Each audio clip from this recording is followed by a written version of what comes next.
Well, hey there. Today we are talking about cholesterol. We're going to go through functional lab ranges and the root causes of this condition called dyslipidemia, where you may have an imbalance in different types of lipids, triglycerides, cholesterol, LDL, HDL cholesterol. So we're going to talk a little bit about that. And what you're going to learn about what cholesterol is, what triglycerides are. You're going to learn about proper LDL and HDL, as well as HDL and triglyceride ratios. We're going to talk about the root causes behind high cholesterol. So if you have what maybe you've been told you have high cholesterol, we're going to talk about why that may be. We're going to talk about additional labs to review. We're going to talk about support strategies for optimal lipids. So many people are told they have high cholesterol and they tell me their numbers and it's not high at all. Or they tell me that they have high cholesterol and they tell me, it's because, or they think it's because they eat a certain, healthy diet, maybe that's high in fat, for example, and they think that's the reason, and it may not be the reason. In some cases, potentially, there may be some issues going on there with the diet that need to be addressed for sure.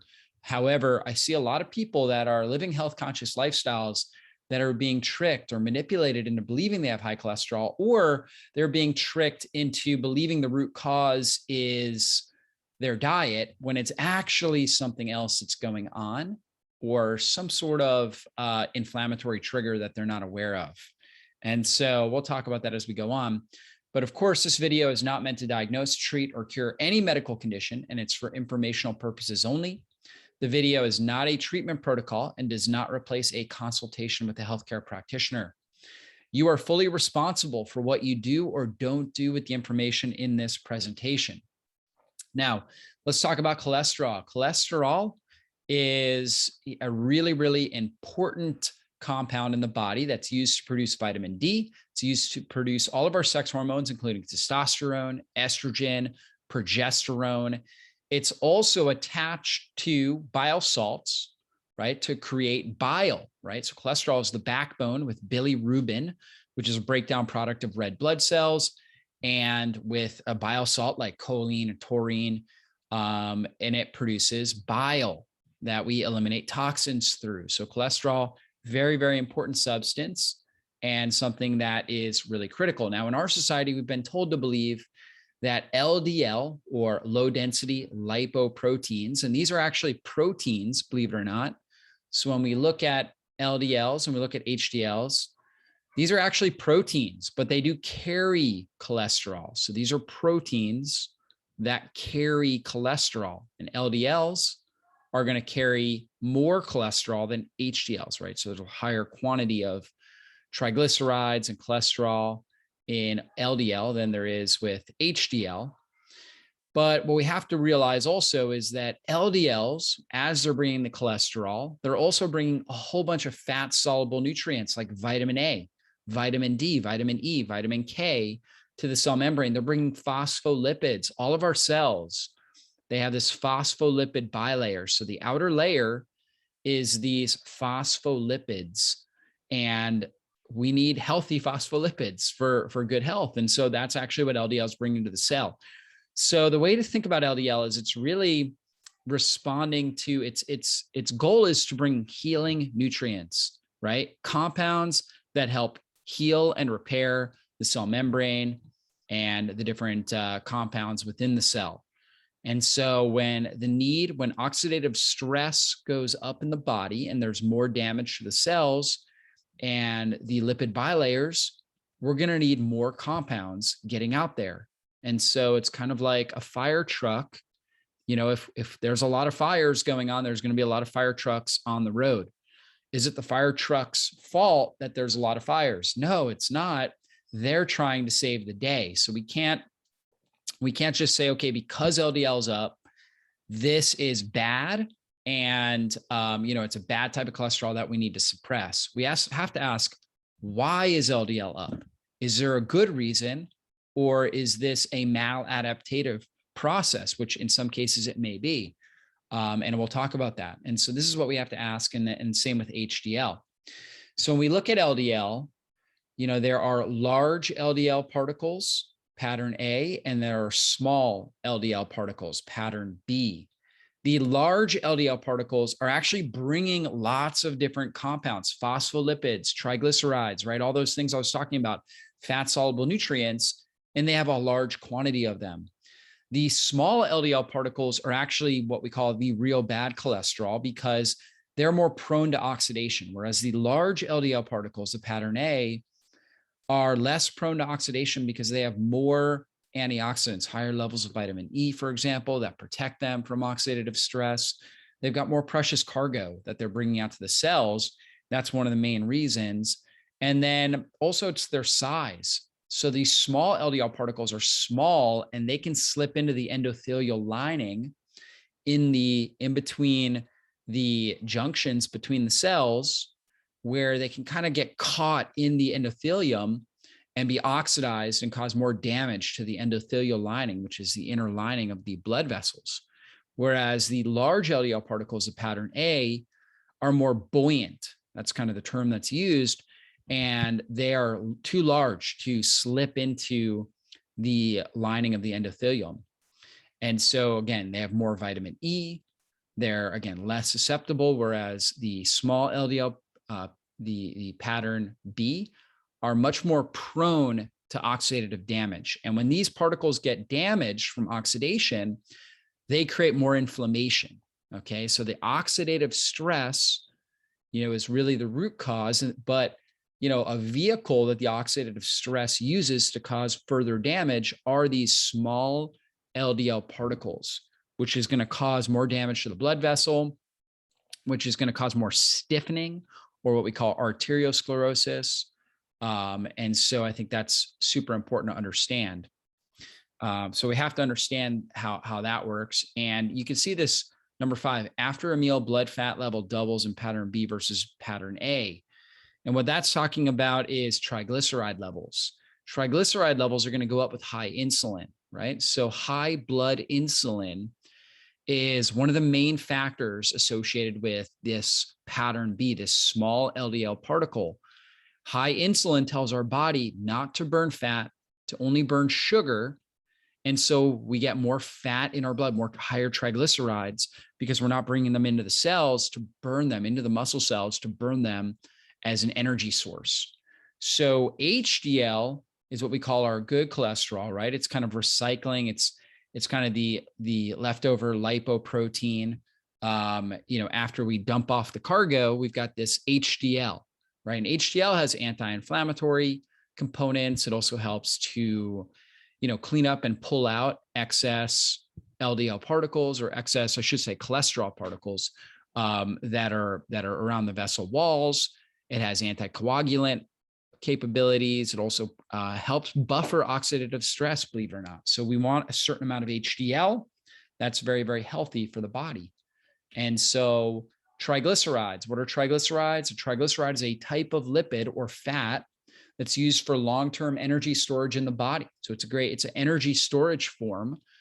Now we're going to have this in our bloodstream, but we don't want too much of it in our bloodstream. Okay, so we need some of this in our bloodstream. It's carrying an energy source, right? So it's carrying energy to different areas for different cellular function. But if we have too much triglycerides, again, that's a sign of high insulin, and we're struggling to get the triglycerides into the cells, particularly fasting triglycerides. This is why when you go and you get your blood work, you ideally are fasting for 12 to 14 hours, or the triglyceride levels, there's a different scale for the triglyceride levels. So we want to see the triglycerides at a certain level, and I'll go through all those ranges as we go on. Like with triglycerides, I want to see them under 100 when you've been fasting. So fasting for 12 hours overnight should be under 100. Okay. Now, right after a meal, it's going to be a little bit higher depending on what you ate in that meal, what your insulin levels were after that meal, but we're not typically concerned with that. We're concerned with the fasting. That's what we're really looking at, because insulin should go down over time. And so when we're fasting, insulin comes down, triglycerides should go down. Our body should be in fat burning mode, and we should be able to see that reflected on the blood work. Now, different types of fat in the body. So the type of fat that's associated with insulin resistance is the visceral fat. Okay. So the visceral fat is that kind of deep abdominal fat, as opposed to the subcutaneous fat, which, you know, is there for warming our body, for protection, right? You know, plays a vital role in a number of different functions. We all are going to have some of that subcutaneous fat, and that's important. But the visceral fat is the insulin resistant fat. It's releasing high amounts of pro-inflammatory cytokines. So it's actually ramping up oxidative stress and inflammation in the body, which again is what we talked about is the issue with, you know, arterial sclerosis, atherosclerosis. It's the oxidation, it's the inflammation, it's these kinds of compounds that are creating these problems, and visceral fat could be releasing that. And how do we have visceral fat? When we have insulin resistance. So that's one of the key factors that we're going to talk about. You know, when we look at inflammation, some of the measurements, you know, we're going to see things like C-reactive protein being elevated. If we see that up over 1, that's not a good sign. Okay. You know, it's not typically flagged until it's up over 2 or 3. But if it's up over 1, that's not a good sign. Okay. Now, abdominal fat, insulin resistance, visceral fat, you know, these types of things are going to raise up C-reactive protein. So we want to watch out for that. Now, what is the optimal range for your lipid profile? Here's what I like to see: cholesterol between 180 and 300. Now, on the lab itself, it is going to be flagged high if it's over 200. So you're going to look at your lab, and if it's 250, it's going to be flagged high. And if you don't understand that, your doctor is going to say, you know, your typical conventional doctor or your cardiologist is going to say, wow, you have high cholesterol. I am telling you, that number alone, your total cholesterol, does not tell you what's actually happening. Are you under oxidative stress? Do you have pattern A LDL particles, right? The large buoyant particles that are less prone to oxidative stress, or do you have the pattern B, the small, dense LDL particles that are more prone to oxidative stress? It doesn't tell you that. That's what we have to figure out. I like to see the LDL to HDL ratio 3 to 1 or less. So 3 parts LDL to 1 part HDL or less. You know, 2 to 1 is great. So if you get 2 parts LDL to 1 part HDL, let's say 150, say your LDL is 150, your HDL is 75. Great. Fantastic. Your LDL is 160, your HDL is 80, right? That's a 240. You know, that's a total cholesterol of 240. Your doctor would say that's a high cholesterol, but your ratio is perfect. It's great. We don't want to do anything there. Triglyceride to HDL ratio. Triglyceride HDL ratio should be 2 to 1 or less, ideally like 1 to 1. So if you go back to that one example, if your HDL was 80, ideally your triglycerides are right around 80. Okay. They should be under 100. Now, they're not typically flagged on a lab test until they're over 150. But to me, that's 100 to 150 is high. You know, that's a sign of insulin resistance. If you're fasting, they should be down under 100. If you're metabolically flexible and healthy, your body should be good at burning fat for fuel. So it's the triglycerides are getting in the bloodstream, but they're going right into the cells, being used as an energy source, and therefore they're not accumulating in the bloodstream. Okay, when you have high insulin, they accumulate in the bloodstream, and we end up with that sort of issue and more oxidative stress and inflammation. So anti-inflammatory diet and lifestyle, you know, is really a good foundational start for your lipid profile because it increases your LDL particle size to the less oxidation prone state. Again, that pattern A, large buoyant particle, increases the amount of HDL available to recycle LDL from the blood before it has a chance to become oxidized. It also improves the LDL to HDL ratio. Again, we want that 3 to 1 or less. 2 to 1 is great. And it lowers the triglyceride and improves the triglyceride to HDL ratio, getting that down under 2, close to 1. Now, let's talk about factors that cause poor cholesterol and lipid ratios. Of course, poor diet, okay, particularly a diet high in processed foods and carbohydrates, as well as inflammatory seed oils like corn oil, soybean oil, safflower, cottonseed oil, peanut oil, canola oil. These things are things you definitely want to avoid. Sedentary lifestyle. So if you're not moving your body, okay, then you're going to have higher insulin levels, and that's going to cause, you know, again, a problem here. Chronic stress, right? Chronic stress is a big factor. Chronic stress can definitely drive up more inflammation, more blood sugar imbalances, more of an insulin roller coaster, cause problems. Insulin resistance in general, right? Some people are more genetically prone to it. Some people, it's very much lifestyle induced. Most people, it's kind of a combination, right? There's some genetic components and then lifestyle. They're stressed out. They're not sleeping well. They're not moving well. They're not exercising, building muscle, and they're not eating right, right? So we got to look at that. Hypothyroidism, which again is another big factor here. The thyroid hormone, T3, active thyroid hormone, actually activates the LDL receptor. So if you have low T3, you're not going to be able to pull LDL, right? That it's not going to be able to, the LDL particles are not going to be able to attach to the receptors as effectively on the cells. So you're going to have higher amounts in the bloodstream. Food sensitivities. Food sensitivities can drive up inflammation, which can also drive up some of these healing compounds. Lack of sunshine. Sunshine, believe it or not, you know, the backbone of cholesterol, squalene, gets converted into the vitamin D pathway when we're exposed to sunshine. So if we're not getting enough sunshine, we can have higher amounts of cholesterol build up in our system. Poor sleep and sleep apnea. Again, that can be associated with insulin resistance. Sluggish liver and bile flow. Again, bile is how we eliminate cholesterol from our bloodstream, right? So if we're not dumping the cholesterol and eliminating it through our feces, through the bile and through the feces, it can recycle itself and get back into the system, and we can end up with higher amounts of cholesterol. And then smoking and having heavy alcohol use, obviously toxins, things that are going to cause more oxidation and inflammation, things that are going to cause more issues with the liver where we are producing the LDL and HDL. All those things can be issues. So again, top foods and food ingredients that promote inflammation: gluten, sugar, refined carbs, conventionally raised meat and dairy. Okay. And this is because of the toxins and the bad fatty acid ratios. When these animals are fed pesticide, herbicide-laden grains, they're going to bioaccumulate those toxins. They're also going to have higher amounts of omega-6 fats, lower omega-3s, which is going to drive up inflammation. Kind of the same with farm-raised fish and seafood. Typically, your wild-caught fish, your wild-caught seafood, your grass-fed beef, lots of conjugated linoleic acid, lots of omega-3 fats, lots of antioxidants, vitamin E, and things like that in there, astaxanthin in some of the seafood. And all of that provides great support for boosting up your HDL, lowering your LDL, improving your insulin sensitivity, reducing oxidative stress. So all that's great.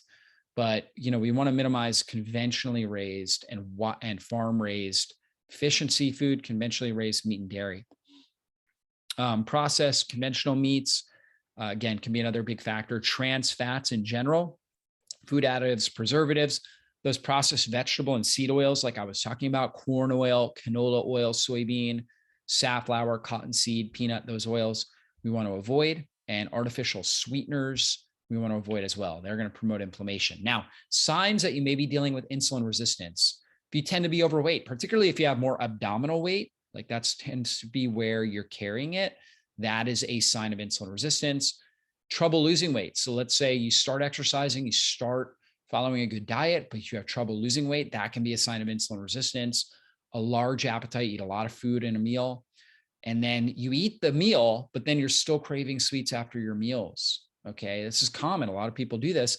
And this is because they're having trouble actually getting glucose into the cells because the cells aren't responding to insulin. And so they eat sweets. It doesn't relieve their cravings. They tend to feel more tired after meals because they're struggling to actually create energy, and they're creating a lot of oxidative stress in the body. They have frequent thirst and urge to urinate. That's one of the ways the body eliminates excess sugar that's not getting into the cells. Hormone problems like polycystic ovarian syndrome for women is associated with insulin resistance, causing higher amounts of testosterone in females. Now, other issues can be endometriosis, for example, which oftentimes is an estrogen dominant condition. So for some females, when they are insulin resistant, they have higher amounts of estrogen, others have higher amounts of testosterone, and it can cause, you know, unique patterns for them. For males, they tend to have lower testosterone when they're insulin resistant. And this is because they increase an enzyme called aromatase, which converts testosterone into estrogen. And so they have higher estrogen, and they go through a phase of what we call male andropause, where they oftentimes lose their libido. They have depression, lack of drive, low energy, abdominal fat buildup. Sometimes they start developing more breast tissue. It's basically this low testosterone, high estrogen pattern that we'll often see. And they have the belly, right? The belly fat. So you should be able to look straight down, right?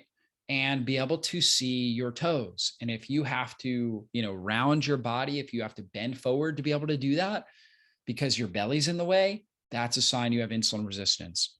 Also, a lot of skin issues, acne, skin tags, skin pigmentation changes, all can be associated with insulin resistance and high blood pressure.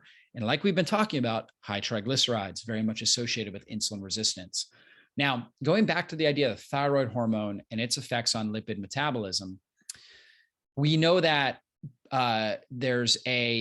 when we have decreased fractional clearance of LDL by the liver, there's a decreased number of LDL receptors.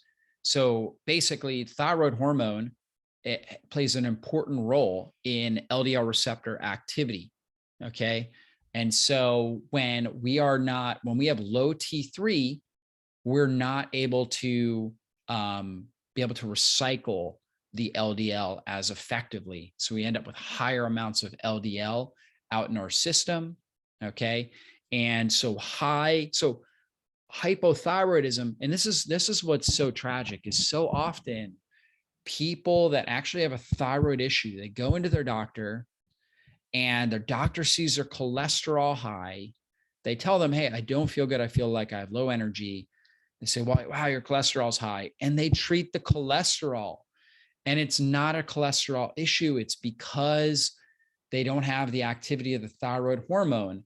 And therefore, they have a decreased number of LDL receptors and LDL receptor activity to upregulate and pull in the cholesterol. And so critical here. Now, hypothyroid symptoms, these are signs that this may be, one of the root issues for your cholesterol problems, if you have cholesterol problems based on the numbers we just talked about. But classic hypothyroid symptoms: cold hands and feet, fatigue, brain fog, sometimes mood issues like depression, and a particularly loss of the outer third of the eyebrows. It's one of the first things I look at. It's kind of the first place where they start losing hair. Thyroid hormone plays a critical role in the hair follicle, the maturation of the hair follicle. If you're losing hair, particularly the outer third of your eyebrows, that is a sign that you are not having enough thyroid hormone. Also, you may have swelling around your throat, trouble swallowing sometimes. That can be an issue. Low body temp, again, dry skin and hair. You can see it on there, high cholesterol, headaches, weight gain, trouble losing weight. Some of these overlap with insulin resistance, but some of the big ones that are different are the cold hands and feet. Okay. With insulin resistance, you don't typically have that. Also, the loss of the outer third of the eyebrows is a common one. You don't typically have that with insulin resistance. Sometimes like a slowing of your heart. You'll notice just kind of like a big heaviness or fatigue that you may notice as well. And then the swelling in and around the throat, possible goiter, that is associated with insulin resistance as well. That is not associated with insulin resistance. That's associated with thyroid issues. Whereas things like decreased libido, that could be thyroid or insulin resistance. Weight gain, right? Trouble losing weight, that could be thyroid or insulin resistance. So those ones overlap. Whereas a lot of these other ones, constipation, that's not associated with insulin resistance. Loss of the outer third of the eyebrows, dry skin and hair, not necessarily associated with insulin resistance. Okay, so those are things to look out for. Food sensitivities and food allergies, another common cause of high cholesterol. Most common things that people are sensitive to are going to be things like wheat and gluten, milk, dairy products in general, corn, eggs, sugar, right? And you may say, okay, I'm not really consuming any of those. A couple other ones, nuts can be an issue. Also coffee, believe it or not, for some people, coffee will drive up LDL, and sometimes triglyceride levels. So, it's certainly not not everybody, and in fact, it's actually rare, but for some individuals, they will notice that. And so if you are consuming a food on a regular basis and you just don't feel great after you're consuming that food, you may be having an immune reaction to that food. And the unique thing about food sensitivities, as opposed to food allergies, which are immediate and possibly deadly, like your lip swells up, you can't breathe, your throat starts swelling. That is an immediate response. Immediately, hey, I can't handle that food or I'm going to the hospital. With a food sensitivity, you may not even feel symptoms for 72 hours, for 3 days, right? It may take for your immune system to develop enough antibodies, enough IgG antibodies, but it is an immune response and it is driving up inflammation in your body. So you want to really be on the lookout for that. Most of the time with food sensitivities, if you consume enough of that food to hit a certain threshold, you will notice the symptoms typically within a few hours, right? You'll have to start clearing your throat, for example. You'll feel very fatigued. You'll have brain fog.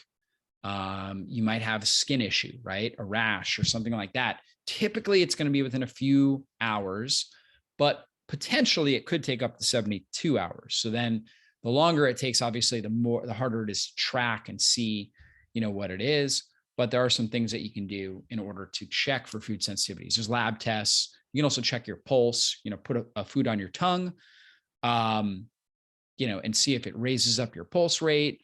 Muscle testing, right? Where you can actually just kind of test your muscles, see if you feel weaker when you consume a certain food, things like that you can do. And then just using a journal, right? Just journaling about it, how you feel, whenever, throughout the day, and then kind of looking back at what you ate throughout the day. And sometimes you can spot things that you can try and you can just eliminate them for like a week at a time and see if you feel better. So that's one key thing there. Now, vitamin D deficiency, which is really common. Most people are not getting enough good quality sun exposure on enough of their body on a regular basis.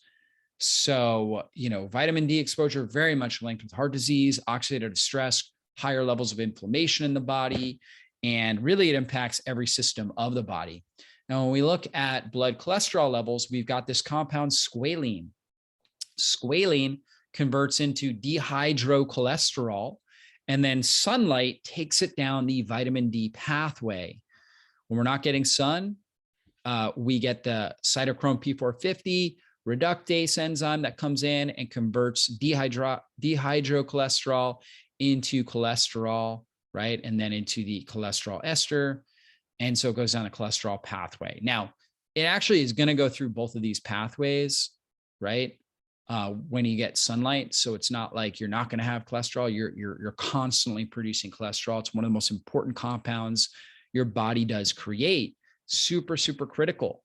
But vitamin D is also very critical. And so we need that sun exposure to convert a certain amount into vitamin D. And sometimes the body, some individuals, the way their body responds to a vitamin D deficiency is they just keep producing the cholesterol, hoping they're going to get that sunlight conversion, taking it down the vitamin D pathway, but they're not getting the sunlight. So, this is interesting, guys. Basically, oftentimes, and really, this is what you need to understand about what I just talked about, is that your blood cholesterol is not impacted by the cholesterol that you consume in your diet. I want to repeat that for you guys. The amount of cholesterol you have in your blood is not impacted by the cholesterol you consume in your diet. So if you're eating something that has cholesterol in it, that is not going to elevate your blood cholesterol. It's actually things that increase your blood sugar and your insulin levels. Those are the things when it comes to diet. Those are the things that are going to cause higher amounts of LDL, higher amounts of cholesterol and triglycerides.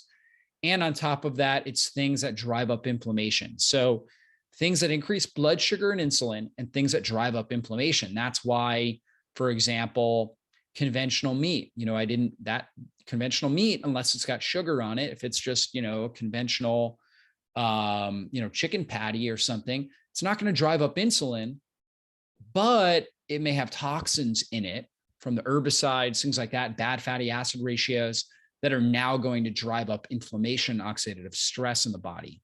So that is critical to understand. Vegetable oils. right? So if you use corn oil, that itself is not going to drive up insulin. However, it is going to drive up inflammation and oxidative stress in the body. And indirectly, that will cause more insulin resistance because it damages and alters hormone receptors. So the body doesn't respond to insulin as effectively. So we need to produce more insulin and we get more problems. So when we're looking at best routine blood labs, we want to look at hemoglobin A1C, which is a measurement of glycation or the impact of sugar in the blood. So sugar will bind to red blood cells and causes glycation sort of pattern and damage the red blood cells. So we want to look at what percentage of our red blood cells are glycated. And ideally, we want to keep that under 5%, right? So, or particularly 5.2% or lower. Fasting glucose. What does your glucose look like? You know, when you wake up in the morning, what does your insulin look like? Fasting insulin. And then there's actually something that kind of combines those, and it's called our HOMA-IR, which is our homeostatic assessment of your insulin resistance.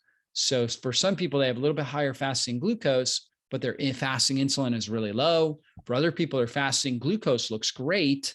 Their hemoglobin A1C looks great, but their insulin is high, right? And so that's kind of a formula that looks at that. And you guys can check out another video I did on testing blood sugar where I go through that in more detail. And then there's inflammatory markers, high sensitivity C-reactive protein. We want to see that under 1. LDH, lactate dehydrogenase. When that's high, that's a sign that cells are being damaged. There's higher amounts of oxidative stress and inflammation in the body. So we don't want to see that. Serum ferritin, if that's over 150. So LDH, we want between 140 and 180. Serum ferritin, we want that to be under 150. Under 150. That is an acute phase reactant of oxidative stress if it's elevated. And I do have another video on inflammatory lab markers as well that you guys can check out. And then homocysteine, which is an inflammatory protein. We want that between 6 and 9 millimoles per liter. If it's up over 9, that is definitely increasing your risk of arterial disease. It's inflammatory. It really creates more stress in the blood vessels, increases your risk of neurodegenerative conditions as well. And then, of course, your lipid panel, your VLDL, your LDL, HDL, triglycerides. You know, really, you don't necessarily need to be worried about VLDL if your LDL to HDL ratio is 3 to 1 or less, particularly close to 2, and your triglyceride HDL ratio is under 2, particularly close to 1. We're in that range. VLDL is going to be in good range as well. Now, top strategies to improve cholesterol and lipid ratios. Again, anti-inflammatory nutrition plan. I'm a huge fan of lots of green leafy vegetables, low-carb vegetables, lots of healthy meats, grass-fed, wild-caught salmon, grass-fed beef, pasture-raised animal products, healthy fats like avocados, coconut oil, things like that, olive oil, all that stuff's great. Berries. So fruit in moderation. So berries are one of the best, most nutrient dense, lower in sugar. Intermittent fasting, huge, right? Regular exercise, getting out, moving your body regularly. Intermittent fasting, going, for example, 16 hours without food. So eating your meals between, let's say, 10 a.m. and 6 p.m. and then fasting from 6 p.m. to 10 a.m. the next morning and just drinking water, herbal tea, black coffee, but not consuming calories. So powerful for helping regulate your insulin levels, your blood sugar levels, getting inflammation down. Regular exercise, particularly doing strength training, building lean body tissue, really powerful for cholesterol and lipid ratios, bringing down those triglycerides. Watch out for food sensitivities. You know, if you're already doing those top 3, that's kind of those top 3, and then reducing stress, getting sun exposure, and optimizing your sleep, really working on trying to get to sleep at a good time and optimizing your sleep environment for your best quality sleep. Those things are your foundation, right? So do all those things. If you're still not seeing changes, we need to look at what's happening with thyroid health, right? Where's your thyroid at? We need to look at food sensitivities potentially. And then we also want to support liver health and bile flow, because again, that's how we eliminate a lot of this cholesterol. So some of the best things for bile health are apple cider vinegar, taking some apple cider vinegar and water. And I've heard a lot of people say, yeah, I do apple cider vinegar, tablespoon in water every day, and my cholesterol came down, my blood sugar came down, my blood pressure came down. Why? Because apple cider vinegar is really good for the microbiome, really good for digestive juice production, helps us digest food more effectively, has blood sugar and insulin uh, sensitivity improving benefits. So great things there. And then you've got different herbs like artichokes, consuming artichokes, lemon, lime, parsley, cucumbers, celery, mint, cilantro, radishes, milk thistle, dandelion, turmeric, ginger, sauerkraut, and green tea that all help with thinning bile, helping move it through the system. And again, that's how we eliminate cholesterol from the body. And then there are different supplements that can support you as well. Like this is BioFlow Support, which is a great product that has taurine and choline and your bile salts, as well as things like dandelion in there to help really thin out the bile. And we've also seen that this can really help regulate your cholesterol levels as well. So if you're concerned that you do have high cholesterol, taking something like this will help reduce it. Also has things like niacin in it, vitamin B3, which has been shown to help improve liver health, and also at the same time help stabilize cholesterol too. And then TUDCA Complete, right? TUDCA Complete has a whole number of herbs, milk thistle, marshmallow, right? Parsley, a lot of these things that I talked about, as well as TUDCA. And TUDCA is one of the most powerful bile salts. Really, this is a great product for really helping move bile through. Also helps support mitochondria, liver and kidney health. So great product as well. You don't have to use both of those. You can just use one, BioFlow Support, TUDCA Complete. And then also some activated charcoal, which helps bind to bile in the gut, right? So it helps kind of bind it up and pulls it out. And it's been shown to help lower cholesterol levels as well due to its binding capacity. On top of that, it can also help remove things like toxic mold, things like that. And that's actually something I didn't even talk about. For some people, they're having their inflammatory reaction because they're breathing in mold all day, right? So they're being exposed to toxic mold or mycotoxins that could be impacting them as well. So for all these things, certainly you can check out my website for these different products. But hopefully you guys got a lot out of today's training. We talked a lot about these cholesterol ratios and root cause factors behind them. And, the big takeaway here is eating saturated fat and eating cholesterol does not increase your cholesterol. It's not saturated fat. It's not cholesterol that increases your cholesterol. It's actually, from a dietary perspective, it's eating processed foods, sugars, seed oils, these processed seed oils, toxins, herbicides, pesticides, things like that will drive up your cholesterol, or, some sort of food that your body's having an immune reaction to that will drive that up from a dietary perspective. But again, there's other factors too. Like, again, we talked about thyroid issues, not getting enough sunlight. So a lot of these factors that most doctors have no idea, no clue about, they're just not being addressed. So ultimately, you got to really get to the root cause. Hopefully this helped with this video. So anyways, guys, we'll see you on a future video. Everybody be blessed.